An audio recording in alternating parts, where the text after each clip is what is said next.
Olá, sejam bem-vindos à primeira edição do Jornal Toda Hora. Eu te convido a acompanhar comigo as principais notícias. E aconteceu uma reunião do Conselho de Segurança da ONU para tratar da crise entre Estados Unidos e a Venezuela. No encontro, os norte-americanos afirmaram que não estão em guerra com os venezuelanos e que não pretendem ocupar o país sul-americano. O Conselho de Segurança da ONU convocou uma reunião de emergência a pedido da Venezuela, após a prisão de Nicolás Maduro e os ataques dos Estados Unidos no país. Durante a reunião, o país norte-americano deixou claro que não está em guerra contra a Venezuela e seu povo. Além disso, o representante americano nas Nações Unidas, Mike Watts, afirmou que os norte-americanos não farão uma ocupação do país sul-americano. Ele alegou que o ditador está envolvido em uma conspiração para traficar cocaína, outras drogas e armas. Mike ainda declarou que o que aconteceu foi uma operação com apoio de militares americanos contra 2 fugitivos procurados pela justiça, o narcoterrorista Nicolás Maduro e Cília Flores, sua esposa. Na reunião, o ministro da Defesa da Venezuela afirmou que grande parte da equipe de segurança de Maduro foi morta na ação e, de acordo com Cuba, 32 cidadãos morreram no ataque. E diante do tribunal em Nova York, nos Estados Unidos, o agora presidente deposto Nicolás Maduro se declarou inocente e afirmou ser prisioneiro de guerra de Donald Trump. Sua esposa, Cília Flores, também se declarou inocente dos 4 crimes que foram imputados ao casal. Após a captura do presidente da Venezuela, Nicolás Maduro, em Caracas, ele se declarou inocente diante da Justiça dos Estados Unidos e disse ser um prisioneiro de guerra do governo Trump, assim como sua esposa, que também se declarou inocente. O casal responde a 4 crimes: narcoterrorismo, conspiração para o tráfico de cocaína, posse de armas e conspiração para a posse de armas e explosivos. E Maduro compareceu a um tribunal em Nova York para sua primeira audiência para ouvir os crimes pelos quais está sendo acusado. E uma nova audiência já foi marcada para 17 de março, onde Maduro e sua esposa, Cília Flores, prestarão depoimento. Nicolás Maduro terá como advogado Barry Pollack, um advogado de defesa renomado com mais de 30 anos de experiência, que está entre a elite dos advogados criminais dos Estados Unidos. Já Cília Flores será representada por Mark Donnelly, um ex-procurador federal, que também é renomado na área. Durante a reunião do Conselho de Segurança da ONU, a Venezuela disse que o ataque foi ilegítimo e sem justificativa, mesmo após Mike Watts, representante americano nas Nações Unidas, ter declarado que o ditador era fugitivo e que os Estados Unidos não ocupariam a Venezuela. Nicolás Maduro se declarou ainda presidente da Venezuela durante sua primeira audiência. E o presidente da Colômbia, Gustavo Petro, declarou que estaria disposto a voltar a usar armas diante das ameaças feitas pelo presidente dos Estados Unidos. A presidente do México, Claudia Sheinbaum, também criticou a intervenção das Forças Armadas Americanas na Venezuela. Em uma publicação na rede social X, o primeiro presidente de esquerda da Colômbia disse que jurou não tocar mais em uma arma desde o Pacto de Paz, de 1989. Mas pela pátria, voltarei a pegar em armas, o que eu não queria. Petro acrescentou que, a partir de agora, cada soldado da Colômbia tem uma ordem. Qualquer comandante da força pública que preferir a bandeira dos Estados Unidos à bandeira da Colômbia será imediatamente demitido.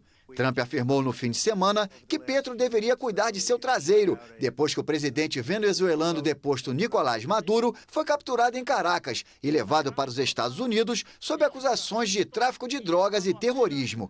A presidente do México, Claudia Sheinbaum, também criticou a intervenção dos Estados Unidos na Venezuela. O México acredita firmemente que as Américas não pertencem a nenhuma doutrina ou potência. O continente americano pertence aos povos de cada um dos países que o compõem.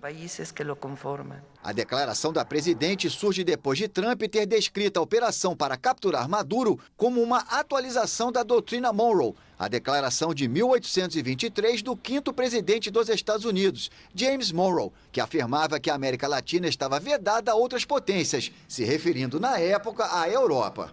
E olha só, depois do ataque aéreo dos Estados Unidos e da captura de Nicolás Maduro, muitos venezuelanos correram para o supermercado, com medo de faltar comida e itens básicos. A capital da Venezuela, Caracas, amanheceu com as ruas desertas após a operação dos Estados Unidos que levou à captura de Nicolás Maduro e da primeira-dama Cília Flores.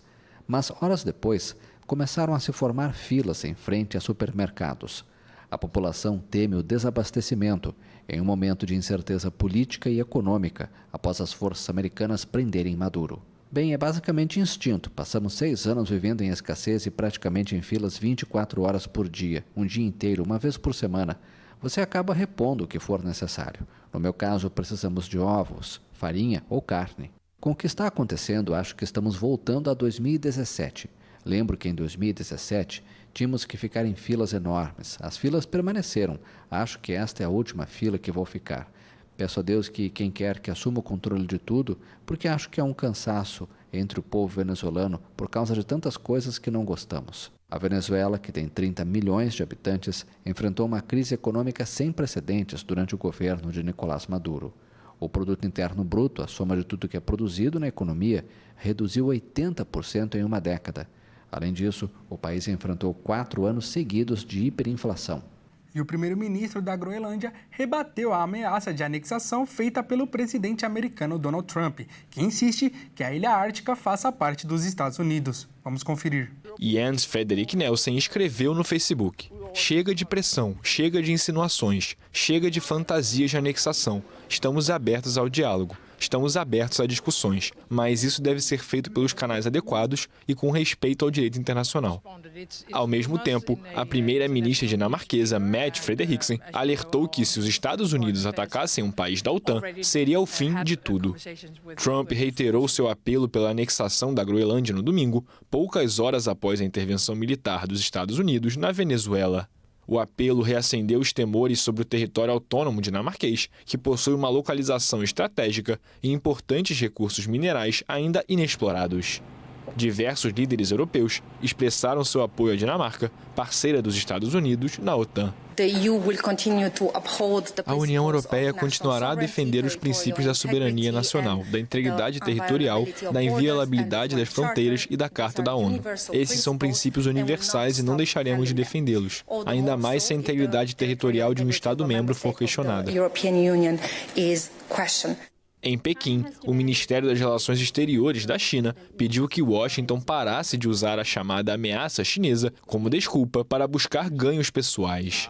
No mês passado, Trump afirmou que navios russos e chineses estavam por toda a parte na costa da Groenlândia. Eu fico por aqui, mas caso tenha perdido alguma edição do Jornal Toda Hora, é só acessar o nosso canal no YouTube. Até logo!